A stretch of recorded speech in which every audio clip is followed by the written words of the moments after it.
នាងខ្ញុំវិជ្ជរាសូមគោរពជំរាបសួរទៅដល់ទស្សនិកជនទាំងអស់គ្នាមកកាន់កម្មវិធី Spotlight ជាអេពីសូតដំបូងរបស់ Big Talent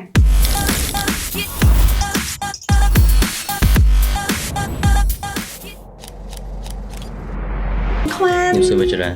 មិញបងសូមបញ្ជាក់ឈ្មោះពិតរបស់បងម្ដងទៀតណា សូសុតសុវណ្ណគង់ អូ ហើយវាសួរហៅសុវណ្ណអញ្ចឹងសុវណ្ណគេហៅអាចហៅឲ្យសិតតាខ្វាន់ព្រោះដែរ like that ចេញពីស្រុកម៉ាឡៃមកកាន់ភ្នំពេញ បើសិនជាខ្ញុំមកពេញតែខ្ញុំមានអីច្រើនណាមានអីច្រើនគាត់ដឹងតែខ្លួនឯងត្រូវតែចេញពីស្រុក ចាប់ពីអាយុម៉ានដែរដែលបងមានអារម្មណ៍ថាខ្លួនឯងចង់ច្រៀង ខ្ញុំនៅព្រំដែនពួកខ្ញុំ grow up មកជាមួយចម្រៀង ស្ពយបន្តិចទៅលើប៉ាវហ្មង2 3ញ៉ូអេដល់គ្នាឃើញអត់បានទេ អ្នកទាំងអស់គ្នាបន្តិចណា Yes ពេលមេរៀបភ្លៀងខ្ញុំច្រៀងបទកំសត់បើលុបបទហើយអ្នកត្រឡប់ខ្ញុំក៏ព្រមអូយ ចាប់ហ่ะអូយឡយអូយបង so good នេះឡើង possible ហ្មងហ៎បង